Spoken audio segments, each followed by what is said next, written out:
Hi guys, my name is Vanessa Smedley and I'm a painter. Today we are going to paint this nice little Jaguar here, or Jaguar. Jaguar if you're British, Jaguar if you're from where I am. But anyway, we're going to paint that today because, to be honest with you, I was having a hard time picking and my daughter picked this for me. So let's do this! Don't forget to stick around for a little bit of an announcement at the end.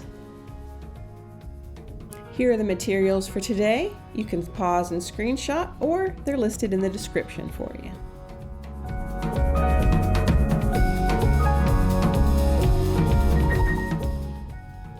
I'm going to do the background wet on wet, so I'm going to mix up several colors up front. So I'm starting with sap green, and I'm going to mix in a little bit of burnt umber with that.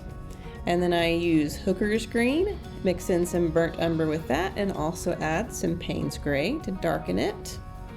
And then I mix up some burnt umber with some Payne's gray for a little bit of tree trunk action.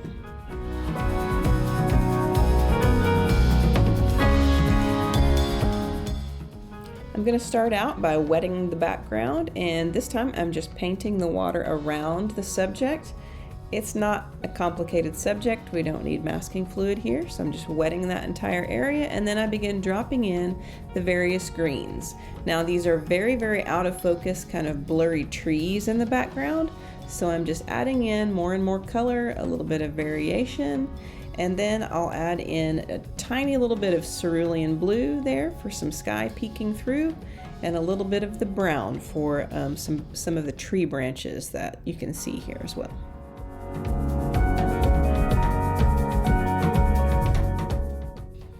I've got the area pretty much covered, but I'm coming back in with some thicker consistencies so that we can have some darker areas and some lighter areas.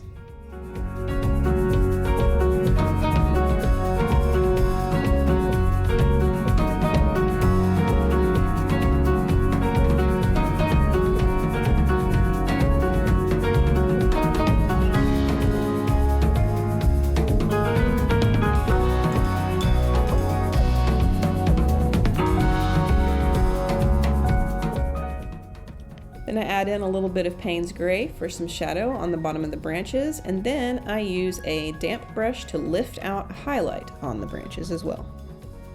And then I sprinkle in a little bit of table salt for a little bit of foliage texture. Then I'm going to mix up a base color for the tree, so we've got a little bit of burnt umber and quite a lot of Payne's gray because it's a little on the gray side. I'm going to paint this trunk wet on wet, so I am wetting the entire thing with my number 12 round brush with some nice clean water, and I'm just painting around the big cat. Now, why did I say big cat? I'm trying my hardest not to say Jaguar, because I know it's some kind of horrible, like southern hybrid of a British word, and I'm sure it sounds horrible, but I'm just going to blame all the Top Gear that my husband has watched with me over the last few years. I'm going to say it's the fault of James May. I mean, why not? The guy's hilarious though, I must say.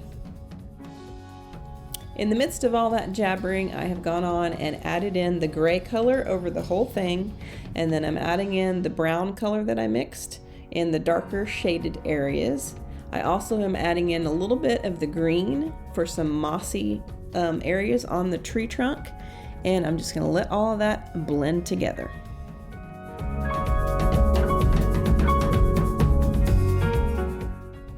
Just adding in some kind of cross-hatching texture here, and then I bring out the table salt again to add a little bit more texture. We'll paint on top of that later. Here I mix up some Naples Yellow with some burnt umber and a touch of Payne's gray, and then some Naples Yellow by itself. Okay, so for animals that have spots and stripes and things like that, I always like to do the undercoat first before you even worry about the spots. So I'm starting out with a little bit of Naples Yellow, and then I am smoothing the edges with clean water as I go on this, just adding it in where I see the yellow, and then smoothing out the edges to the white.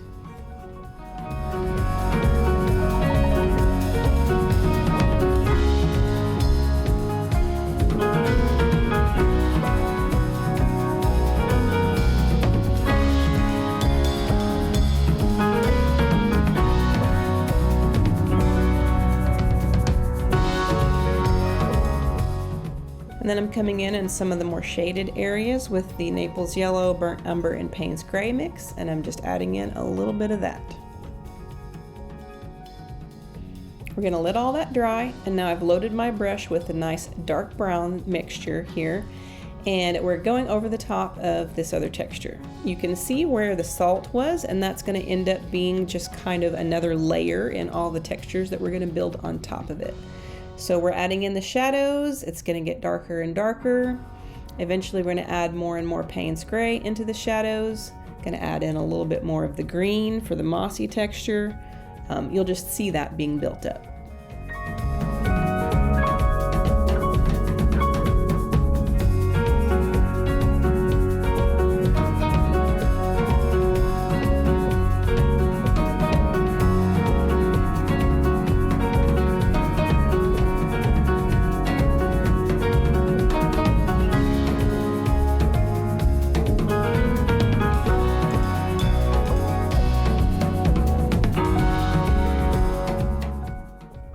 Here I have a nice thick consistency of Payne's Gray, and I'm going to come back in and add some of the cracks in between the bark and just add a little bit of detail here.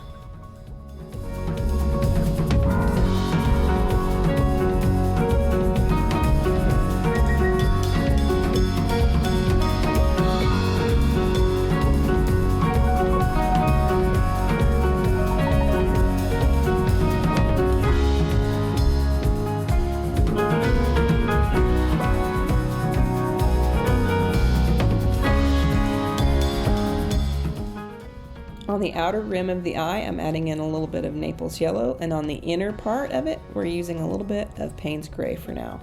This is a very, very, very small area, so I'm using a number 0 brush, and even at that, I feel like it could be smaller.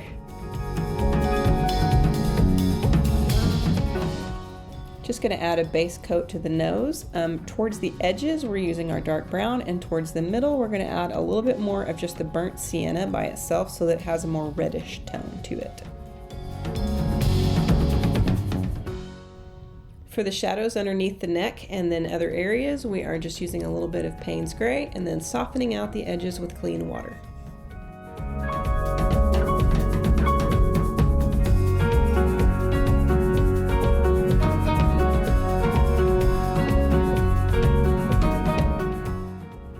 So even though I grew up in rural Oklahoma, I really have painted a lot of wildlife in my time.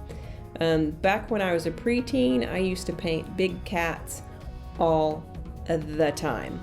I mean, I did other wildlife like elephants and stuff like that too, but I just did jaguars, tigers, lions, all that kind of stuff all the time. So this is a very familiar subject for me. And I actually have already done a video of one, and that was in watercolor pencils. If you want to check that out, you can click the link above.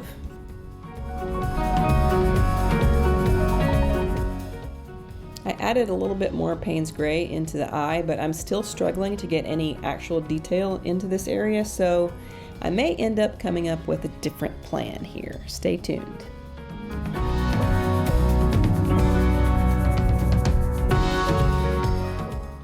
Adding in some more detail with the dark brown on the edges of the nose. It is time to give this cat their eyeliner. So I'm using some very dark, very thick consistency Payne's Gray and outlining the eyes, doing the pupils, and then I'm going to start to add in some of this detailing on the coat.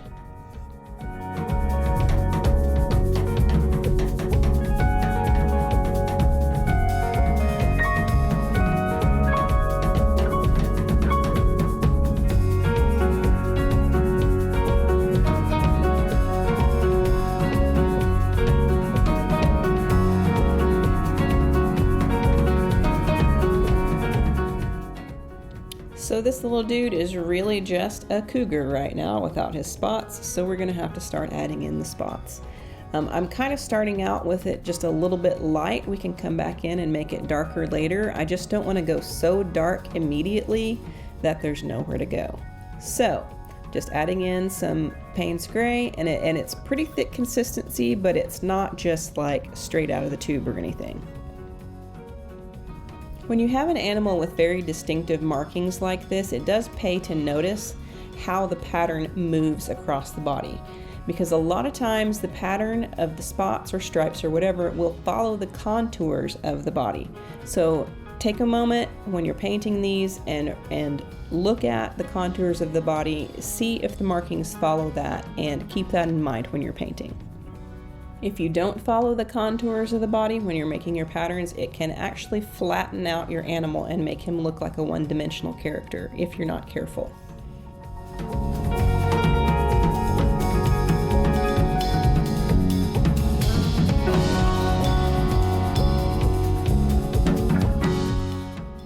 To illustrate this point, you can see that as I'm adding the spots on the shoulder, I'm following this kind of backwards arched type of shape, and it's kind of forming a triangle as I come down the leg, and I'm just following the contours of his shoulder and his arm there. And then when I get closer to his front leg here, where he has a little bit of his skin draped over the top of this limb, he's got some wrinkles and folds in his skin there, and I'm just following that pattern as well.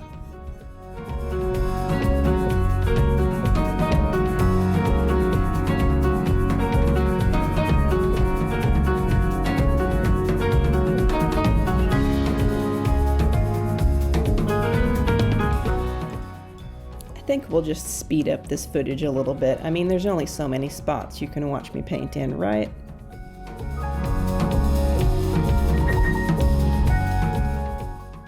This is where we come back in and darken up some of the lighter ones. He was looking a little bit washed out, so I'm bringing in some darker Payne's gray. The tree still kind of looks a little unfinished to me, so I'm dry brushing in some more texture in a few different places here.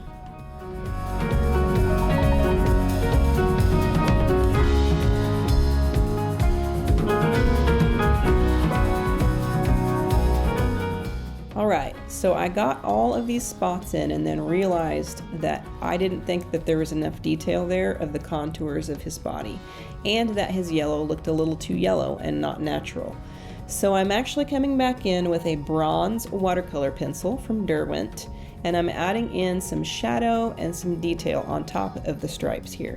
And I'm actually not going to activate that. I'm just going to leave it as kind of the sketchy watercolor pencil that it is, because I mean, it's a fur texture anyway, so I really think we can get away with it here.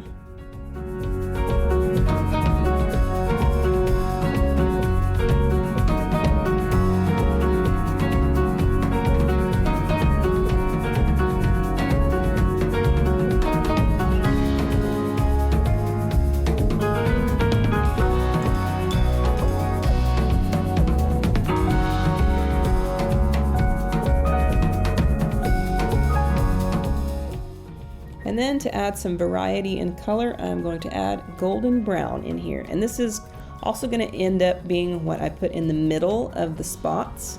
You know, some of those have the smaller spots around and then they have a darker color in the middle. This is the color I'm going to use for that. Next, I use a little bit of the blue-gray watercolor pencil to add in a little bit of shadow here and there, and to add in the shadow in his eyes. That's where I was finally able to get a little bit of detail in his eyes. And I am going to activate that with water in his eyes because that's a smooth texture rather than being fur like the rest of it. And I did activate a little bit of it around the nose as well. Next, I'm adding some plain white gouache straight out of the tube into the highlights of his eyes and a few furry bits here and there.